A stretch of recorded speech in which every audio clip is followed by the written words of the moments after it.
आदरणीय मेरे दोस्तों और भक्तों, आज आपके समक्ष एक बहुत ही उत्तम मुहावरा जो कि लोग अक्सर यूज़ करते हैं और इनको धार्मिक वृत्तांतों में, राजनीतिक और सामाजिक वृत्तांतों में सभी जगह यूज़ किया जाता है। इस मुहावरे का नाम है अंधा बांटे रेवड़ी अपने अपने देव। तो दोस्तों, आइए बिना समय गवाए इस मुहावरे का वृतांत शुरू करते हैं। पुराने समय की बात है कि एक गांव में गडरियों का गांव था। अधिकतर लोग बकरियां, भेड़ इत्यादि पालते थे। इनमें कई लोग ऊंट भी रखते थे।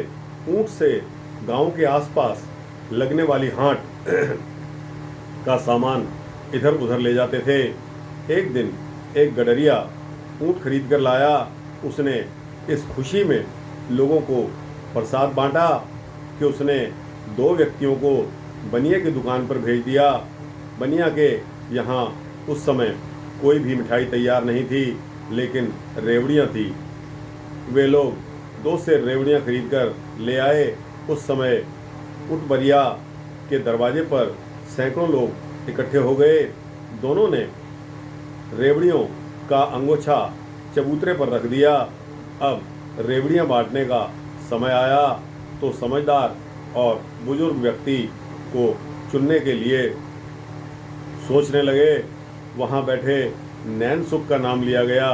एक आदमी उनमें से उठा और नैनसुख को लेकर आया। रेवड़ियों का अंगोछा नैनसुख को पकड़ा दिया गया और दोस्तों, नैनसुख ने अंगोछे की झोली बनाकर बाएं कंधे पर टांग ली। नैनसुख के हाथों में झोली आते ही आवाज़ें लगने लगी। कोई कहता, बाबा मुझे रेवड़ी देना। कोई कहता, ताऊ जी मुझे रेवड़ियाँ देना। इस प्रकार तरह तरह की आवाज़ें अलग अलग दिशाओं से आने लगी। भीड़ बहुत हो चुकी थी। नैनसुख थे तो बहुत होशियार, लेकिन थे अंधे। बीचों बीच खड़े थे और चारों ओर से आई आवाज़ें भी उनको सुनाई पड़ रही थी। वे आंख फाड़ फाड़ कर आवाज़ें पहचान रहे थे। आवाज़ें पहचानने में उन्हें महारत हासिल है और आवाज़ से ही वे जान लेते थे कि बोलने वाले व्यक्ति का क्या नाम है। उन्हें अपने घर वालों को, घर के आसपास के लोगों को, उनसे रोज़ बतियाने वालों की याद थी। एक आवाज़ आई, काका मुझे देना। नैनसुख की आवाज़ याद थी। एक आवाज़ आई, काका मुझे देना। तो नैनसुख साहब समझ गए कि यह तो आवाज़ मेरे भतीजे की है। नैनसुख बोले, कौन? श्यामोला। उत्तर मिला, हाँ काका। नैनसुख ने ले कहा और रेवड़ियों की एक मुट्ठी उसकी ओर बढ़ा दी। दूसरी तरफ से फिर आवाज़ आई कि दद्दू मुझे भी देना। नैनसुख ने आवाज़ों को भीड़ में पहचानते हुए, कौन? रामलाल। तो उत्तर मिला कि हाँ दद्दू, मैं रामलाल हूँ। नैनसुख ने रेवड़ियों की एक मुट्ठी भरकर निकाली और उसकी तरफ बढ़ा दी। इसी तरह रामलाल ने रेवड़ियाँ ले ली और अब की बार एक और आवाज़ आई, मुझे भी दे देना चाचा। यह आवाज़ राम प्यारी की थी। नैनसुख तुरंत पीछे घूम गए और बोले, कौन? राम प्यारी।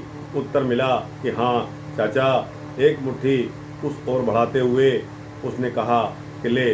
नैनसुख रेवड़ियाँ बांटते बांटते चक्कर घिन्नी हो गए। कभी दाएं घूमते, कभी बाएं, कभी पीछे घूमते तो कभी आगे की ओर।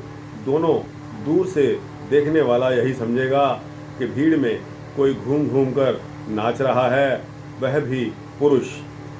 नैनसुख को थोड़ी थोड़ी झुंझलाहट होने लगी।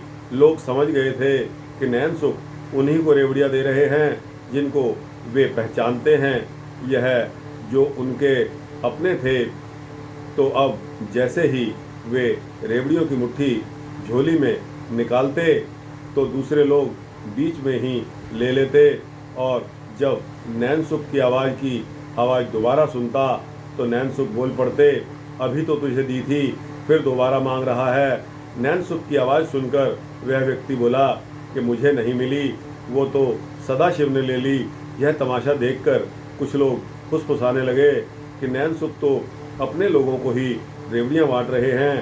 तो भीड़ में से एक नैनसुख के बुजुर्ग साथी ने कहा कि भैया, अंधा बांटे रेवड़ी और अपने अपने दे। तो दोस्तों, यह हाल सिर्फ इस नैनसुख का ही नहीं था।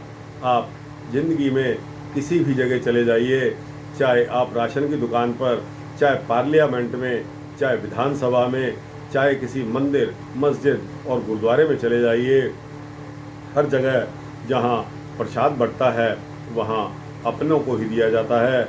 सबसे पहले अपने, उसके बाद दूसरों को, मिले या ना मिले। इसी प्रकार दोस्तों, हमारे हिंदू भाइयों में भंडारे का रिवाज है। जब कभी भंडारा होता है तो दोस्तों सर्वप्रथम अपनों को ही दिया जाता है। उनके लिए कोई क्वांटिटी की कोई पाबंदी नहीं होती कि जैसे मान लो खीर पूड़ी का ही भंडारा है तो दोस्तों उनके लिए कितनी पूड़ी जा रही है कोई गिनती नहीं है। लेकिन जो लाइन में लगे गरीब व्यक्ति हैं, जो दो दो पूड़ी के लिए मोहताज हैं, अपनी रोटी भर कमा सकते हैं, उन लोगों के लिए दो दो पूड़ी या बड़ी मुश्किल से दोबारा मांग ली तो दो और मिल जाएंगी। तो दोस्तों, यह है वृतांत आपका इस मुहावरे का, अंधा बांटे रेवड़ी अपने अपने दे। अगर आपको अच्छा लगा हो दोस्तों, इसको लाइक और शेयर करके अपने जिज्ञासुओं, दोस्तों, भक्तों को अवश्य भेजना। इस चैनल को सब्सक्राइब करेंगे तो इसी तरह के आपको वृतांत मिलते रहेंगे, ऐसा मेरा आश्वासन है। जय श्री राधे, जय श्री कृष्ण।